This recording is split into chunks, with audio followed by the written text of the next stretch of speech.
жанымды саначы толук ыктымал менин барышым. Кыргыз шоу бизнесинде өз ордун таап, ыр сүйүүчүлөрдүн сүймөнчүлүгүнө ээ боло алган рэп аткаруучусу Бегиш менен Майыкуруну чечтик. Саламатсызбы? Саламатсызбы. Кош келиңиз. Чоң рахмат. Бегиш менен Майыкурабыз деп калгандан эле алгачкы мени кызыктырган суроолордун бири бул эмне үчүн Бегиш? Бул Бегиш деп рэп аткара элек кезде эле, рэперде элек кезде эле кичинекей кезимде досторум койгон никнейм деп койсо болот. Ошондон кийин мен өзүм рэп окуп баштаган кезде ойлонуп эмне деп атымды өзүм атап чыксам деп ойлонуп эски сүрөттөрдү карап атып Бегиш деп жазылып турганын көрүп Бегиш болот деп. Ошон үчүн Бегиш болуп калган. Түшүнүктүү. Жакын досторуңуз же болбосо туугандарыңыз сизге бүгүнкү күндө азыр Бегиш деп таанылып калбадыңызбы? Сизге кандай кайры кылышат? Негизи мени үйдө кичинекей кезимден бери өзүм туугандарым Азамат деп эркелетет. Эмнеге дегенде мен өзүм алайдан болом. Бизде келиндер тергеп, мен Али деген чоң атам болчу. Абам, ошол абамдын атын айтып калабыз деп, Бегалы деп айтсак деп, айылда ошентип келиндер чыккан экен ошол кезде, мен төрөлгөн кезде. Анан ошондо аксакалдардын чечими боюнча Азамат деп айтып койгула. Келиндер абабыздын атын тергеген себептен аларга ыңгайсыз болбосун деп Азамат деп атап калышкан. Ошол себептен азырга чейин үйдөгүлөр Азамат дейт. Досторум Бегалы дейт. Ырыс сүйөрмандар үчүн Бегиш. Жакшы экен. Бегиш, айтыңызчы, мына азыр бир гана чыгармачыл адамдарда эмес, жалпы эле адамдарда тыныгуу учуру болуп жатат, анткени кышта. Анан ушул тапта сиз эмне менен алектенип жатасыз? Жакында 2 күн мурун Айтчы клип чыкты. Айтчы деген Мирбек Атабеков менен Айтчы деген ырыбызга клип чыкты. Ал клип Бир тууганчык киносуна саундтрек болуп чыкты. Азыркы учурда биз деген жаздын аягына чейин альбом жазып атабыз. Буюрса Заманбап деген альбом болот. Ошол альбомду даярдап жаткан кезибиз. Дагы бир 3-4 ыр калды. Ошолорду бүтсөк, буюрса жазында альбомубуз чыгат.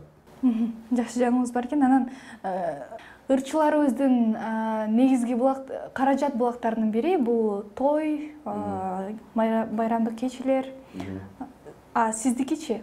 Биз деген негизи тойлорго көп деле барбайбыз. Тойлорго тааныштардын эле тойлоруна барып калабыз, куттуктап аларды. Каражат түшкөн жагы деген биз үчүн студенттердин майрамдары, түнкү клубтарда болот. Анан кийин мен негизи көп атактуу, атаксыз, атагы чыгылык ырчыларга жана атактуу ырчыларга сөздөрүн жазып берем. Кийинки ырчыларга ырдын өзүн кылып берем. Ошол жактан да акча табабыз. Мектепте окугандан тарта эле баягы ыр жазуу талантыңыз байкалчу беле? Негизи мектеп кезинде ыр жазуу талантым билчү эмесмин, ыр жазганды, сөз жазганды билем деп. Негизи ал кезде музыкага кызыкчумун, бирок башка атактуу ырчылардын ырларын ырдап жүрчүмүн ошол кезде. Мисалы үчүн юридикалык колледжде окуп жүргөн кезде 2009-жылы мен Мирбек Атабековдун Кыргызстан деген ырын ырдап жүрчүмүн. Испанча серенада бар го, ошол ырды ырдап жүрчүмүн. Ал кезде өзүм ырларым жок болчу. 2010-жылдан баштап рэп окуйм негизи өзүм. 2009-жылдын 23-ноябрында өзүм биринчи ырымды жазып көргөм да, эксперимент катары. Ал ыр деген жашоом ырахаты деп аталчу. Ошол ыр чыкканда мен колледжде окуп жүргөн кез болчу. Колледжде звезда болдум, колледждегилер угуп, өзүм одногруппниктерим угуп, жашаган жеримде өзүм балдарым угуп, ошол мен жашаган чөйрөдөгү элдер угуп, баарына жагып, анан ошол кезде мен ойлоп улантып көрөйүн деп чечкем. Бегиш сынакей, карасаңыз, бүгүнкү күндө рэп аткаруучусуз, бирок башында деген эстрада ырларды аткарган экенсиз. Анан сиздин рэп аткарганыңызды эле көрүп келебиз. Супер KG порталынын колдонуучулары үчүн өзгөчөлүк кылып, эстрада жанрында ырдап бербейсизби? Испанский серенадан ырдап берейин анда. Ал ырдын сөздөрүн 2019-жылы ушундай жаттагам, кичине өзүмдү ырдап берейин. Soy un hombre muy en drago, que me gusta la mejor. A mujeres no vi falcon, el bella amor. Guinete al bomico valie, or le serve ya bemor. Las estrellas a la luz, ellas me dicen dónde voy.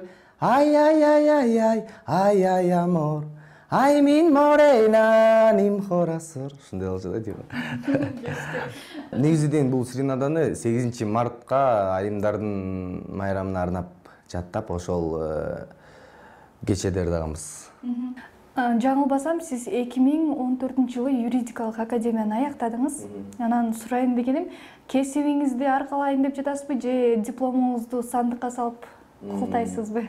Негизи ал юридикалык жакта окуганым мен ойлойм, ал өзүм үчүн экен депчи.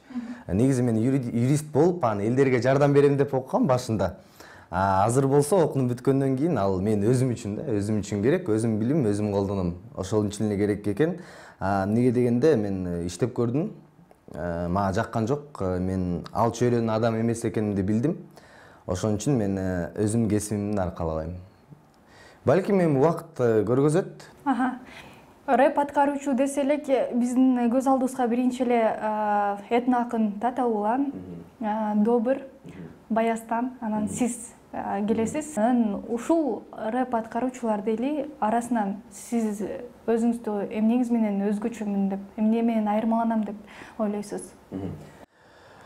Ошол рэп аткаруучулардын арасынан менин рэпим эң элге жеңил өтө турган рэп деп ойлойм. Неге дегенде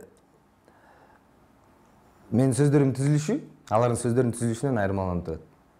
Менин сөздөрүм алардын сөздөрүнө караганда көбүрөөк жашоодо колдонгон сөздөр го деп ойлойм да. Жана эмеден байкагансыздар, мисалы үчүн Питбуль ырдап атканда өзүнүн атын сөз түрдө бир жерге кошуп кетет, анан сиз дагы кошосуз, досуң Бегис деп. Эмне үчүн досуң Бегис деген эмени тандабагансыз? Негизи ар бир адам менен дос мамиледе болгум келет да. Неге дегенде дүйнөдө өзүңөр билгендей азыр жашоодо аябай көп негатив, аябай көп. Ар бир адам өзүнчө эле кабагын бүркөп алган, ар бир адам өзүнчө эле важный, бардык адам ушундай болуп кеткен. Ошон үчүн мен сенин досуң Бегишбек деп койсоң, анда мындай жылмайсуу пайда болуп, анда көңүлү көтөрүлүп калат деп ойлойм. Ошон үчүн же болбосо мен деген мындай деп кирсең, ал дагы сени түйүлүп карайт го деп ойлойм да. Ошон үчүн бул сенин досуң Бегишбек деп мындай адамды тартып өзүңө жакындаткан сайын, адам дагы сага жакындап, маанай көтөрүлүп, андагы бир аз болсо дагы 20 мүнөттүк өмүрүнө күлкү кошкум келет да. Ошон үчүн эле. Келиңиз эми чыгармачылыкты жыйыштырып жеке жашоо туурасында сүйлөшөлү. Аз да болсо эл көзүнө илинип көрөрман топтой алдыңыз. Анан телефонуңуздун жанын тынч койбогон кыздар болсо керек, Ооба, бар. Ал сыр эмес, андай кыздар бар, бирок убагы келгенде андай кыздарга мен уялбай эле ачык эле айтып коем. Көп жазып атасың, же болбосо көп чалып атасың, суранам, андай кылбачы деп. Тарынтып алам деп коркпойсузбу? Тарынтып алам деп, негизи мен ар бир адамды эле ойлой берем, тарынтып алам депчи. Эгер мен ошентип ар бир адам менен эле, мисалы үчүн мен социалдык тармактарга кирсем, мага болот, кээде 1 сааттын ичинде 20 андан көп кат келет. Кечинде кирсең 150 кат болсо, мен ошо 150 адамга жооп бериш. Эми өзүңөр деле билесиңер да, убакыт анчалык көп эмес, ар бирөөнө отуруп жооп бере тургандай. Бирок ошол мага жазган ар бир адамдын мамилеси, алардын оюнда мен отуруп, телефонду чукулап, менде башка жумуш жок, 3 саат отурам, 150 адамга жооп берем. Бир гана ошол адамдын суроосуна жооп бербей койгондой да, алардын ою боюнчачы. Бирок тарынтып алгандан аябай корком. Социалдык тармактарда сүйүктүүңүздүн сүрөтүн жарыялап чыктыңыз эле. Бүгүнкү күндө жеке жашооңуздун абалы кандай? Бүгүнкү күндө силер айтып аткандай социалдык тармакта болгон, бир кыз менен сүйлөшкөм, 1 жыл мурун болчу ал. Азыр ал кыз менен сүйлөшпөйм. Себебин айтпайм, бирок мен жаңылышкан жокмун, ал кыз жаңылышып алды деп ойлойм да. То есть мен ал кызга жакпай калдым. Ошондой. Ошондон кийин мен азыр өзүмдүн оюм боюнча бир 3 жылдан кийин үйлөнөм деп ойлойм. 3 жылдын ичинде азыр мага андай мамиле кереги жок. Бегиш, бизге бөлүнгөн убакыт дагы соңуна жетти. Сизге ыраазычылыгыбызды билдиребиз, келип маек куруп бергениңиз үчүн. Анан соңунда Супер KG порталынын колдонуучуларына кыска рэп окуп бербейсизби деп суранып атайын. Бул сенин досуң Бегишбек. Бегишбек менен эңишпе. Бегишбек жетет жеңишке. Бүгүн келди мага Нархан деген сулуу кыз. Ал менен алды интервью. Ал интервьюну силер Супер KG тармагынан көрүп калгыла. Эгер ал жактан мен салам айтсам, саламымды алгыла. Ошо менен убакыт келиптир. Сак саламатта калгыла.